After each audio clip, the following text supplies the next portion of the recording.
Hi, I'm Naomi. Welcome to day 201 of our 365-day Bible reading plan. Today's reading is titled, Jesus Teaches About and Defines Purity. We'll be reading Mark chapter 7, verses 1 through 37 in the New Living Translation. One day, some Pharisees and teachers of the religious law arrived from Jerusalem to see Jesus. They noticed that some of his disciples failed to follow the Jewish ritual of hand washing before eating. The Jews, especially the Pharisees, do not eat until they have poured water over their cupped hands as required by their ancient traditions. Similarly, they don't eat anything from the market until they immerse their hands in water. This is but one of many traditions they have clung to, such as their ceremonial washing of cups, pitchers, and kettles. So the Pharisees and teachers of religious law asked him, "Why don't your disciples follow our age-old tradition? They eat without first performing the hand-washing ceremony." Jesus replied, "You hypocrites! Isaiah was right when he prophesied about you, for he wrote, 'These people honor me with their lips, but their hearts are far from me. Their worship is a farce, for they teach man-made ideas as commands from God.' For you ignore God's law and substitute your own tradition." Then he said, "You skillfully sidestep God's law in order to hold on to your own tradition. For instance, Moses gave you this law from God: honor your father and mother, and anyone who speaks disrespectfully of father or mother must be put to death. But you say it is all right for people to say to their parents, 'Sorry, I can't help you, for I have vowed to give to God what I would have given to you.' In this way, you let them disregard their needy parents, and so you cancel the word of God in order to hand down your own tradition. And this is only one example among many others." Then Jesus called to the crowd to come and hear. "All of you listen," he said, "and try to understand. It's not what goes into your body that defiles you. You are defiled by what comes from your heart."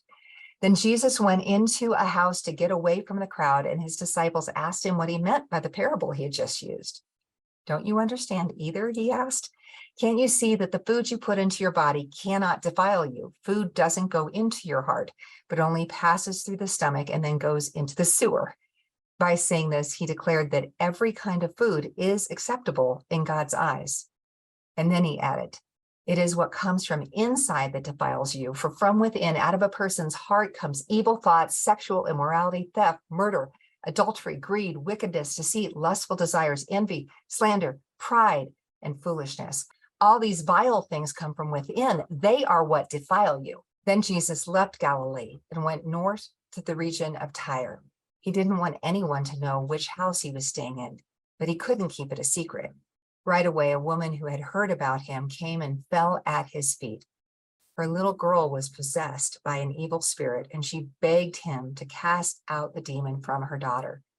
Since she was a Gentile born in Syrian Phoenicia, Jesus told her, "First, I should feed the children, my own family, the Jews. It isn't right to take food from the children and throw it to the dogs." She replied, "That's true, Lord, but even the dogs under the table are allowed to eat the scraps from the children's plates." "Good answer," he said. "Now go home, for the demon has left your daughter." And when she arrived home, she found her little girl lying quietly in bed, and the demon was gone. Jesus left Tyre and went up to Sidon before going back to the Sea of Galilee and the region of the 10 towns. A deaf man with a speech impediment who was brought to him, and the people begged Jesus to lay hands on the man to heal him. Jesus led him away from the crowd so they could be alone. He put his fingers into the man's ears, then spitting on his own fingers, he touched the man's tongue. Looking up to the heaven, he sighed and said, "Ephphatha," which means "be opened."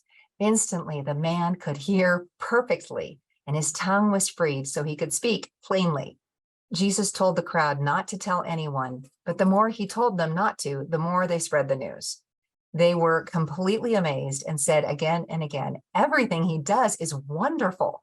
He even makes the deaf to hear and gives speech to those who cannot speak."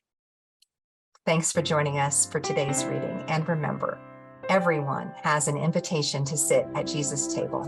We hope you'll find your story and purpose in God's story.